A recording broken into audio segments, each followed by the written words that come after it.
आज के समय में यहाँ पे हर एक स्मार्टफ़ोन में ऑलमोस्ट 2 सिम कार्ड तो लगता है, जिसमें से यहाँ पे ज़्यादातर यूज़र 2 सिम कार्ड यूज़ करते हैं। तो ऐसे में सवाल ये आता है कि अगर वो 2 सिम कार्ड यूज़ करते हैं तो वो दोनों नंबर में यहाँ पे हर महीने रिचार्ज तो नहीं करवाते हैं, ज़्यादातर लोग ऐसा ही करते हैं। तो यहाँ पे अब सवाल ये आता है कि हमारा वो सिम कार्ड 90 दिन तक हमने रिचार्ज नहीं करवाया तो वो बंद हो चुका है, तो वो कैसे मिलेगा? या फिर हमने रिचार्ज भी करवाया था, हमारा सिम कार्ड बंद हो चुका है।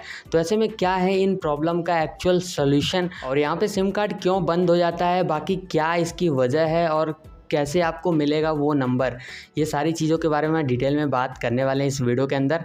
तो देखिए इस वीडियो को लास्ट तक, और Q&A वीडियो आपने नहीं देखा तो देख लीजिएगा, काफ़ी मज़ा आने वाला उसमें।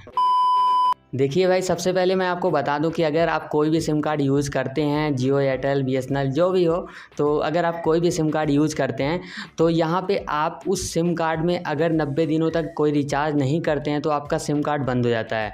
तो यहाँ पे सबसे पहला सवाल लोगों का आता है कि यहाँ पे अगर हमने 90 दिन तक रिचार्ज भी करवाया भाई, उसके बाद भी हमारा सिम कार्ड बंद हो गया, तो ऐसे में क्या इसका एक्चुअल रीज़न है? तो ऐसे में भाई मैं आपको बताऊँ कि यहाँ पर अगर आपने 90 दिनों तक अपने नंबर में रिचार्ज करवाया था और उसके बाद भी वो सिम कार्ड बंद हो गया, तो इसका एक ही रीज़न हो सकता है। वो ये है कि यहाँ पे आपने उस नंबर से यहाँ पे ना ही कोई आउटगोइंग कॉल्स की है, या फिर कोई कॉल आपके उस नंबर पे नहीं आया होगा, ना ही आपने कोई SMS किया होगा, और ना ही आपने डेटा का इस्तेमाल किया होगा पिछले 90 दिनों में। तो अगर आप ऐसा करते हैं अपने नंबर के साथ, अपने सिम कार्ड के साथ, तो आपका सिम कार्ड बंद हो जाएगा, चाहे आप उसमें रिचार्ज करें या फिर ना करें, इससे फ़र्क नहीं पड़ता। आपको यूज़ करते रहना है अपने सिम कार्ड को अगर आप एक सिम कार्ड चलाते हैं। अब देखिए यहाँ पे जो दूसरा केस होता है वो ये होता है कि यहाँ पे लोग अपने नंबरों में यहाँ पे रिचार्ज नहीं करवाते हैं 90 दिनों तक, तो फिर उस केस में यहाँ पे उनका सिम कार्ड बंद हो जाता है। तो अगर आपके केस में ऐसा हुआ है कि आपने 90 डेज़ तक अपने नंबर में या फिर अपने सिम कार्ड में कोई भी रिचार्ज नहीं करवाया है, तो ऐसे में वो नंबर आपको कैसे मिलेगा? देखिए, अगर आप एक प्रीपेड यूज़र हैं और अगर आप अपने नंबर को 90 दिनों तक पूरा बंद कर देते हैं, कोई रिचार्ज नहीं करते हैं, तो आपका सिम कार्ड कंपनी की तरफ से पूरी तरह से बंद कर दिया जाता है। लेकिन उसके बाद भी आपको एक चांस मिलता है, आप वो नंबर पा सकते हैं अगर आप यहाँ पे अपने नज़दीकी किसी उसी टेलीकॉम स्टोर पे जाएंगे। जैसे मान लीजिए आप एयरटेल का सिम कार्ड यूज़ करते हैं, तो आपको नज़दीकी एयरटेल स्टोर पे जाना होगा और वहाँ पे आपको अपने उसी नंबर का पोस्टपेड नंबर ले लेना है, मतलब पोस्टपेड सिम कार्ड ले लेना है। आपका प्रीपेड सिम कार्ड था पहले, और अब आपको उसी नंबर का यहाँ पे पोस्टपेड सिम कार्ड इशू करवा लेना है, तब जाके आपको वो वाला नंबर आराम से मिल जाएगा। लेकिन अब काफ़ी लोग ये भी सोच रहे होंगे कि भाई हमें अगर प्रीपेड सिम कार्ड ही चाहिए, हमें वही पुराना वाला ही नंबर मतलब प्रीपेड ही चाहिए, तो फिर वो कैसे मिलेगा?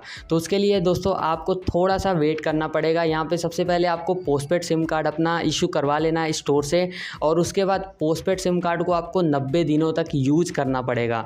और 90 दिनों तक जब आप यूज कर लेंगे, उसके बाद आपको एक मौका मिलेगा। जैसे यहाँ पे होता नहीं है कि हमने नया सिम कार्ड लेके आया तो भाई वो सिम कार्ड नहीं पोर्ट होता है, वो 90 दिनों के बाद पोर्ट होता है। तो ऐसा सेम सिस्टम यहाँ पे प्रीपेड टू पोस्टपेड में भी है। अगर आप पोस्टपेड सिम कार्ड यूज़ करते हैं या फिर प्रीपेड यूज़ करते हैं, तो आपको अगर प्रीपेड टू पोस्टपेड में जाना है तो आपको 90 दिनों तक यूज़ करना पड़ेगा उनके सर्विसेज को। तो इस हिसाब से अगर आप पोस्टपेड सिम कार्ड इशू करवाएंगे तो आपको कम से कम 90 दिनों तक वेट करना है और यूज़ करना है अपने नंबर को, मतलब रखेंगे तो फिर वो बंद हो जाएगा। तो इसलिए आपको 90 दिनों तक वेट करना है और फिर जाके प्रीपेड में कन्वर्ट करवा लेना है अपने नंबर को। ये चीज़ें आसानी से हो जाती हैं। और यहाँ पे एक तीसरा सोल्यूशन भी है, जो कि ये है कि यहाँ पे अगर आपका सिम कार्ड मान लीजिए गायब हो जाता है, तब भी ये चीज़ें काम कर जाती हैं। और अगर मान लीजिए आपका सिम कार्ड बंद हो जाता है, तब भी ये चीज़ें काम करती हैं। तो यहाँ पे हर कंपनी में यहाँ पे सिम रिप्लेसमेंट का एक ऑप्शन होता है। तो अगर आपका सिम कार्ड गायब हो जाता है या फिर टूट जाता है या फिर ख़राब हो जाता है, कुछ भी हो जाता हो, तो आप यहाँ पे नज़दीकी स्टोर पे या फिर टेलीकॉम शॉप पे जाकर आप अपने नंबर को रिप्लेस करवा सकते हैं। मतलब वही नंबर आपको तत्काल 4 घंटे के अंदर मिल जाता है। तो आप अपने नज़दीकी स्टोर पे जाइए और वहाँ पे आप सिम रिप्लेसमेंट के लिए कह दीजिएगा कि हमें सिम स्वैप करवाना है या फिर सिम रिप्लेसमेंट करवाना है। आप बोलेंगे तो वो समझ जाएंगे और आपके नंबर को वो रिप्लेस कर देंगे। अगर वहाँ पे आपकी ID लगी होगी तभी रिप्लेस होगा। तो भाई ये था सारा फंडा, जो कि अगर आपका सिम कार्ड बंद हो जाता है तो आप ये तरकीब यूज कर सकते हैं। बाकी वीडियो कैसा लगा कमेंट सेक्शन में बताइए। इस वीडियो को लाइक करिए, शेयर करिए, सब्सक्राइब करिए। हम मिलते हैं आपसे अगली वीडियो में।